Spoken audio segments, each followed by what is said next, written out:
நான் மீண்டும் உங்ககிட்ட சொல்றேன், எனக்கு வேலை செய்யறதுக்கு இன்ட்ரெஸ்ட் இல்லை, இந்த மாதிரி வேலை செய்ய இன்ட்ரெஸ்ட் இல்லை. அது அந்த மாதிரி தன்மைக்கு நான் மாறி போயிருக்கிறதுனால உள்ள இருக்கிற உள் உணர்வு என்னன்னா அதை புஷ் பண்ணி கொண்டாந்து வேலை செய்ய வைக்குது. இதுதான் அதுல இருக்கிற முக்கியமான வடிவம். ஆனா அது மாறுறதுக்குள்ள வேலை செய்யும் போது என்ன ஆகும்னா அந்த உயர்ந்த ஆற்றல்களை தொடர்பு கொள்ள முடியல.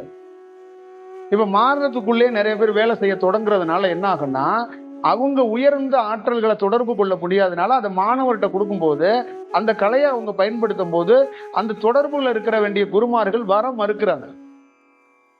அப்போ அவங்க தியானம் என்னன்னா அவங்களாம் கஷ்டப்பட வேண்டியதாயிடும்.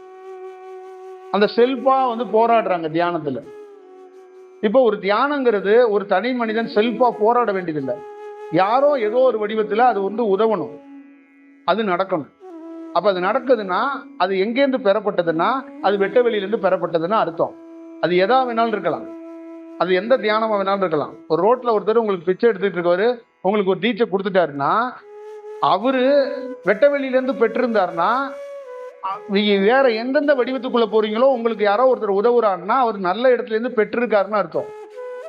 நீங்க பெறதை வச்சுதான் தீர்மானிக்க முடியும். அது ரொம்ப முக்கியம்.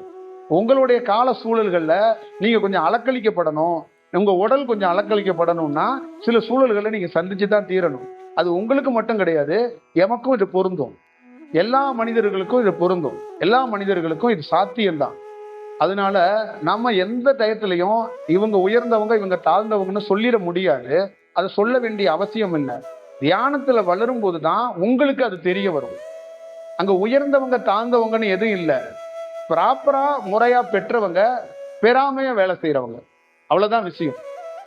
பெற்றா அங்க எப்பயுமே சுத்தி இன்னும் ஒரு 10 பேர் அவங்களுக்காக உதவுறதுக்கு ஆள் ரெடியா இருக்காங்க, அவ்வளவுதான் விஷயம். புரியுதுங்களா? அப்ப அது நீங்க எப்பயுமே நல்ல வடிவமா அதை தெரிஞ்சுக்கணும். அது ரொம்ப முக்கியம்.